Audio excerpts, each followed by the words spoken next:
Saudara-saudara yang baik, berhubung saya tidak bisa memberi kuliah di kelas, maka saya coba berusaha untuk merekam kuliah ini dan menyampaikannya kepada saudara-saudara lewat WA yang nanti akan saya kirim. Saudara-saudara yang baik, saya kira dalam kuliah terakhir kita sudah membahas tentang makna dalam kelompok. Kali ini kita ingin melanjutkan pembahasan kita tentang makna dalam kehidupan individu. Oke, seorang individu membangun sistem makna pribadi melalui proses sosialisasi, terutama melalui orang-orang penting yang terjadi di sekitarnya. Atau yang lazim disebut itu melalui significant others. Sekalipun sistem makna itu diperoleh melalui significant others, melalui orang-orang lain, orang-orang penting di sekitar kita, namun seorang individu tetap bebas memilih sistem makna apa yang diterimanya. Jadi sekalipun di sekitar kita ada banyak sistem makna, individu tetap bebas untuk memilih sistem makna seperti apa yang mau diambilnya. Dalam dunia modern, dengan sistem makna yang begitu banyak, seorang individu biasanya memilih sistem makna yang satu dan menolak sistem-sistem makna yang lain. Atau mungkin kadang-kadang dia tidak menolak 100%, melainkan memodifikasinya dan mengambil makna itu untuk menginterpretasi fenomena-fenomena atau kejadian-kejadian yang terjadi di sekitarnya. Namun harus diakui bahwa sistem makna yang bersifat pribadi itu menjadi sangat efektif kalau dia berhubungan dengan komunitas di mana dia hidup. Itulah sebabnya bisa dipahami kalau seorang pemeluk agama ingin menempatkan dirinya ke dalam masyarakat yang memiliki sistem makna yang sama dengan dirinya. Seorang Islam sulit mempertahankan sistem maknanya sebagai orang Islam kalau dia tinggal di luar komunitas Islam atau masyarakat Islam. Demikian pun hal sebaliknya. Seorang Katolik sulit sekali mempertahankan sistem maknanya sebagai orang Katolik kalau dia tinggal di luar komunitas atau di luar masyarakat agama Katolik. Dan hal yang sama berlaku untuk setiap pemeluk agama. Seorang pemeluk agama tentu saja bisa kehilangan makna yang dipegangnya kalau dia terpisah dari komunitasnya. Artinya seorang Katolik misalnya bisa meninggalkan iman Katoliknya kalau dia tinggal di tengah komunitas Islam misalnya. Atau orang Islam bisa saja kehilangan sistem maknanya sebagai orang Islam kalau dia tinggal di tengah masyarakat Katolik dan tidak punya akses untuk menjalankan sistem maknanya itu atau untuk mempraktekkan sistem-sistem makna yang dipegangnya. Karena itu kita bisa lihat bahwa makna dan identitas itu mempunyai hubungan yang sangat erat, ya. Sistem makna seorang individu mempunyai hubungan dengan identitas, ya. Karena seorang individu menempatkan diri dalam konteks masyarakat yang lebih luas berdasarkan makna yang mereka pegang, gitu. Ya. Nah, dengan memilih sistem makna masyarakat tertentu, seorang individu bergabung dengan masyarakat tersebut. Ya. Dengan demikian, sistem makna tersebut atau sistem makna yang dipegang oleh orang tersebut memberikan identitas kepada orang itu. Ya. Dengan kata lain, sistem makna yang dipilihnya menunjukkan siapa dirinya. Dengan memilih sistem makna dalam agama Katolik misalnya, dia menunjukkan diri sebagai orang Katolik. Demikian pun seorang Islam dengan memilih sistem makna yang ada dalam agama Islam, dia menunjukkan identitasnya sebagai orang Islam. Memang beberapa masyarakat mau menekankan pemilihan yang subjektif ya terhadap makna-makna itu. Misalnya ada masyarakat yang membiarkan anggota-anggotanya memilih agama tertentu setelah mereka berusia dewasa. Ya. Saya mempunyai seorang teman kelas ex-seminari yang tidak mempermandikan anaknya ketika masih kecil. Dia seorang ya ideal ya. Jadi dia membiarkan anaknya itu memilih agama sesudah dia sudah besar. Ya. Tapi karena dia hidup dalam satu masyarakat yang menuntut seseorang untuk memilih sistem makna tertentu ketika dia masuk sekolah, ya. Jadi dia masuk sekolah Katolik, ya, dan pemilik sekolah itu menuntut dia untuk memilih salah satu agama. Maka dia harus permandik atau dia membiarkan anaknya itu atau mengupayakan anaknya itu dipermandikan supaya bisa diterima di sekolah itu sebagai seorang Katolik misalnya. Ya. Jadi saya kira masyarakat kita tidak seperti itu. Ya. Masyarakat kita masih menerima makna-makna yang sudah ada di dalam masyarakat. Nah, kalau di Eropa mungkin lain ceritanya. Jadi orang dengan bebas memilih agama sesudah mereka agak besar, bisa memutuskan memeluk agama atau tidak memeluk agama, memilih sistem makna yang berasal dari agama atau memilih sistem makna yang berasal dari sistem makna lainnya. Ya. Ya. Ya. Tetapi entah seseorang memilih sistem makna yang sudah ada atau memilih makna sendiri atau sendiri, memilih sistem makna berdasarkan pilihan pribadi, harus diakui bahwa pemilihan sistem makna itu selalu didasarkan pada perjumpaan seorang individu dengan kelompok yang lebih luas. Seorang individu bisa saja memilih sistem makna komunis misalnya, ya sesudah dia hidup di tengah masyarakat sosialis. Demikian pun individu-individu lainnya yang memilih sistem makna dari dunia-dunia lain. Tapi selalu ada hubungan antara sistem makna yang dia pilih dengan masyarakat yang lebih luas. Dalam usaha memberikan makna pada sebuah situasi, kepercayaan menjadi sangat penting. Ya.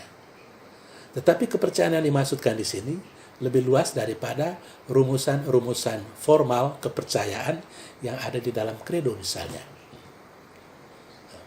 Mungkin yang termasuk dalam kepercayaan-kepercayaan itu yang tidak dirumuskan secara eksplisit dalam kredo adalah mukjizat-mukjizat atau simbol-simbol, ya, ritus-ritus keagamaan.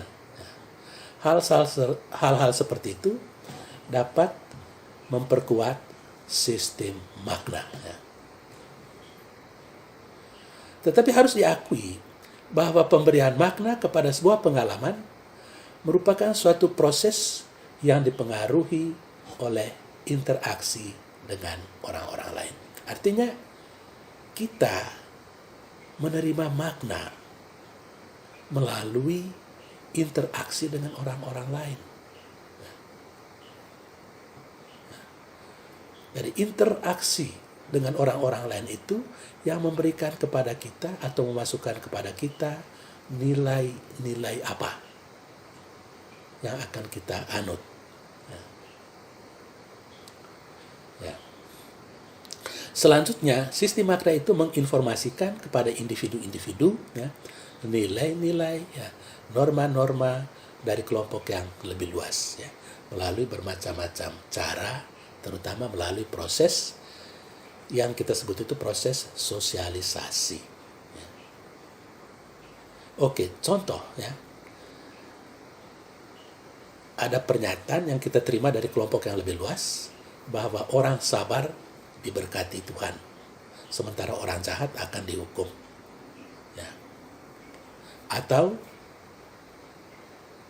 pernyataan-pernyataan lain yang tidak ada hubungan dengan makna keagamaan, ya, atau sistem lain yang tidak punya hubungan dengan makna keagamaan.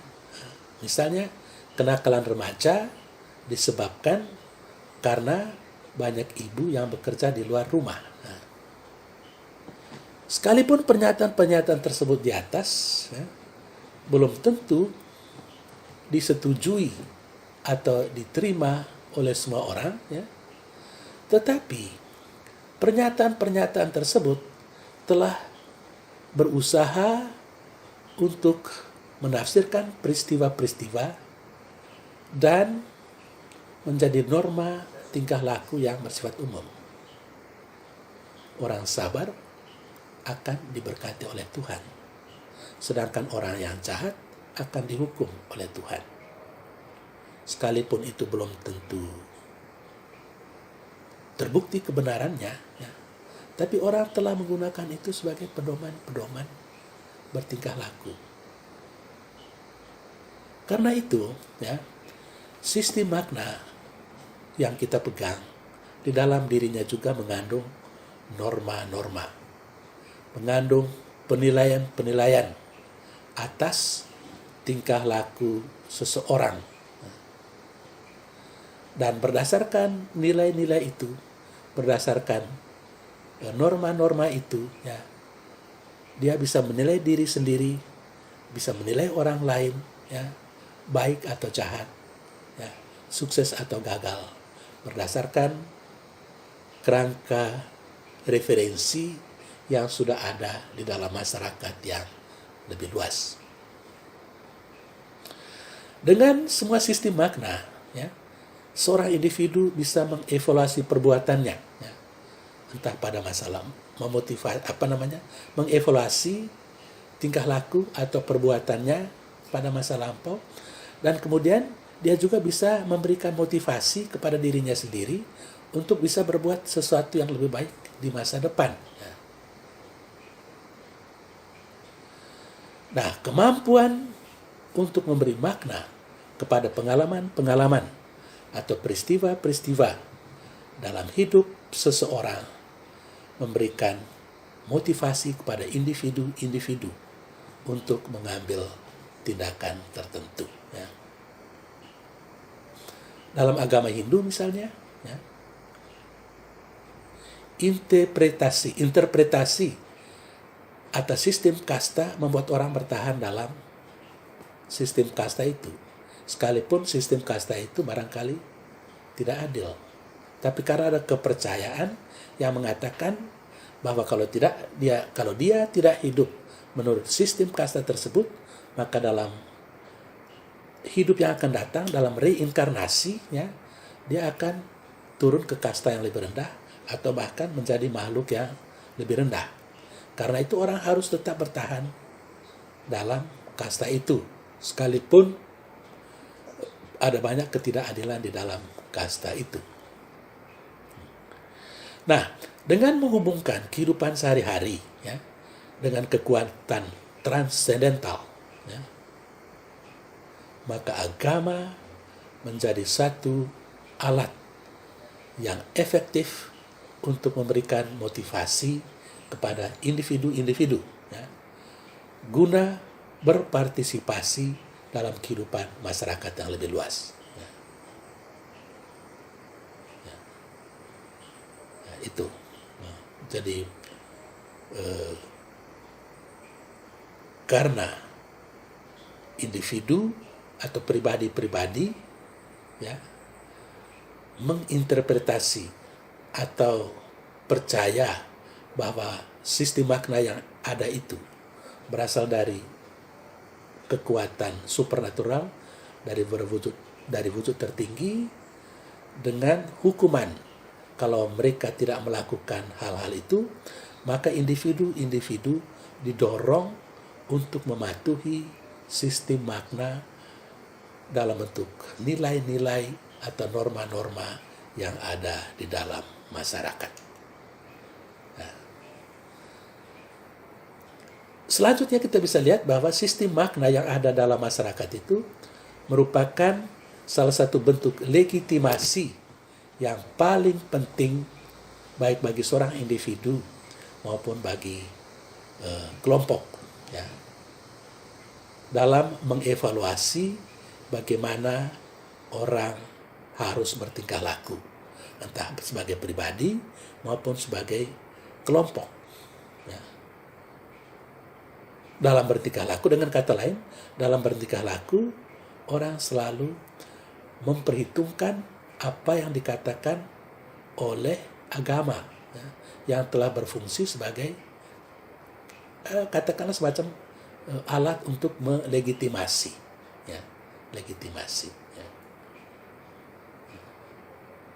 Dan legitimasi yang diberikan oleh agama itu, ya, memberikan makna kepada individu, ya, dan memasukkan sistem makna itu ke dalam cara berpikir mereka tentang dunia, tentang apa saja, tentang fenomena-fenomena apa saja yang terjadi di sekitar mereka. Dan kita harus akui, cara pandang yang berasal dari agama sangat mempengaruhi seseorang dalam melihat, dalam menilai pengalaman-pengalaman hidupnya. Ya. Jadi, sistem makna yang berasal dari agama sangat mempengaruhi individu-individu dalam bertingkah laku dan juga dalam menilai pengalaman-pengalaman sehari-hari berkaitan dengan bermacam-macam hal. Saya kira itu yang kita bisa lihat tentang peran atau bagaimana sistem makna itu mempengaruhi kehidupan seorang individu. Jadi selain mempengaruhi kehidupan kelompok, ya, selain mempengaruhi kehidupan kelompok, sistem makna yang sama juga mempengaruhi kehidupan individu. Saya kira pembahasan tentang sistem makna dalam kehidupan individu selesai di sini.